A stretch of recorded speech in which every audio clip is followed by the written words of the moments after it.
మీ business ఏదైనా మీ ఊర్లో promotion చేయాలంటే అది సుమన్ టీవీతోనే సాధ్యం. ఇప్పుడే సంప్రదించండి.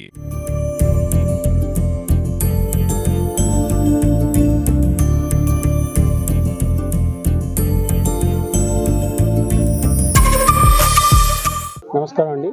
నా పేరు శ్యామ్ సుందర్, బుద్ధవనం డిజైన్ ఇన్ఛార్జ్. ముఖ్యంగా క్రీస్తుపూర్వం 5వ శతాబ్దంలో జన్మించినటువంటి బుద్ధుడు క్రీస్తు శకం 4వ శతాబ్దం తర్వాత మహాపరినిర్వాణం చెందాడు. ఆ తదనంతరం వివిధ రాజులు దాన్ని పోషిస్తూ సుమారు 8వ శతాబ్దం వరకు మన భారతదేశం అంతా బౌద్ధ పరిమళాలతో విరాజిల్లింది.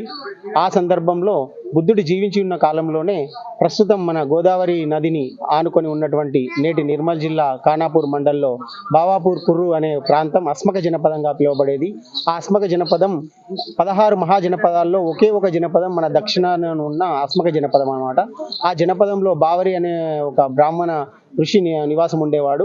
అతని దగ్గర నుండి 16 మంది శిష్యులు బుద్ధుని కనవడానికి వెళ్ళి బుద్ధుని కలిసి పింగియా అనే అతను తిరిగి రావడం, అలాగే వచ్చిన తర్వాత తను ఆ బావరి ఆ బుద్ధుడి సందేశాన్ని తీసుకొని వచ్చి తొలిసారి తెలుగు నేలకు అందించడం, తద్వారా బావరి బౌద్ధాన్ని స్వీకరించడం, తదనంతరం అస్మక రాజు అయినటువంటి పోతల్ని రాజధానిగా చేసుకొని పాలిస్తున్న అస్మక రాజు కూడా బౌద్ధాన్ని స్వీకరించినట్టు.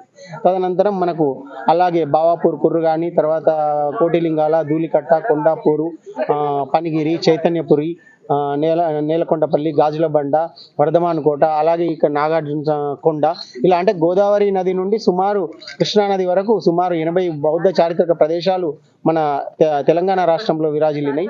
అలాగే ఆంధ్రప్రదేశ్లో కూడా సుమారు 150 బౌద్ధ స్థలాలు నేటికి నిలిచి ఉన్నాయి. సో ఈ రెండు రాష్ట్రాల్లో కలిపి 300లకు పైగా బౌద్ధ స్థలాలు నేడు అందుబాటులో ఉన్నాయి.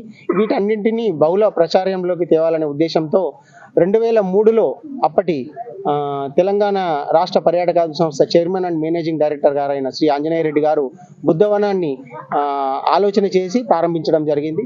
తర్వాత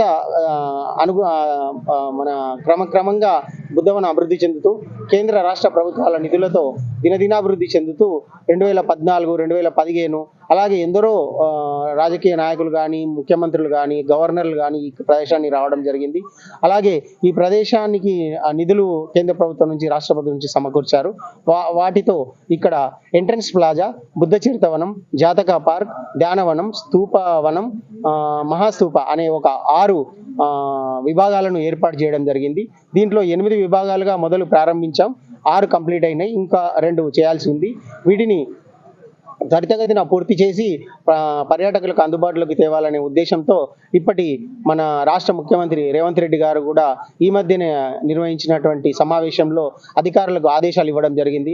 నాగార్జున సాగర్కు 4 లేన్ల రోడ్డు వేయడం కానీ, ఇక్కడ అంతర్జాతీయ ప్రదర్శనశాల మ్యూజియం ఏర్పాటు చేయడం కానీ, అలాగే దానికి ఆదేశాలకు అనుగుణంగా రాష్ట్ర పర్యాటక శాఖ మంత్రి గారు శ్రీ జూపల్లి కృష్ణారావు గారు ఈరోజు ఇక్కడ నాగార్జున సాగర్లో బుద్ధవనానికి ముఖ్యంగా అంటే ఈ ప్రాంతాన్ని ఈ ఒక్కటే కాదు, మన తెలంగాణలో ఉన్నటువంటి అన్ని చారిత్రక ప్రదేశాలని ప్రాచుర్యం తీసుకోవాలని ఎంతో ఆవశ్యకత ఉందని ముఖ్యమంత్రి గారు చెప్పిన దాన్ని బట్టి దానికి ఆదేశానుకంగా మా టూరిజం శాఖ మంత్రులు శ్రీ జూపల్లి కృష్ణారావు గారు మా డిపార్ట్మెంట్ని ఆదేశించడం జరిగింది. దాని ప్రప్రదంగా ఈ యొక్క బుద్ధవనాన్ని ప్రాచుర్యం తీసుకొద్దామని, అది ఏ రకంగా తీసుకురావాలని కొంచెం అంటే అత్యధిక మందికి తొందరగా వెళ్ళాలనే ఉద్దేశంతో ఒక బైక్ ర్యాలీని నిర్ణయించాలని చెప్పారు. దాని ఈరోజు ఒక 300 మంది బైకర్స్ తోటి హైదరాబాద్ నుంచి ప్రారంభించడం జరిగింది. దానికి ముఖ్య అతిథులు జూపల్లి కృష్ణారావు గారు, మా సంస్థ చైర్మన్ శ్రీ పటేల్ రమేష్ రెడ్డి గారు, మా ఎండి గారు ప్రకాష్ రెడ్డి గారు, అండ్ ఈ బుద్ధవనానికి ఒక ప్రత్యేక అధికారి నాగిరెడ్డి గారు అండ్ సుధాన్ రెడ్డి గారు, ఇంకా మా general manager water feet and transport Ibrahim గారు, నా పేరు రంజిరెడ్డి అండి, నేను జనరల్ మేనేజర్ మార్కెటింగ్.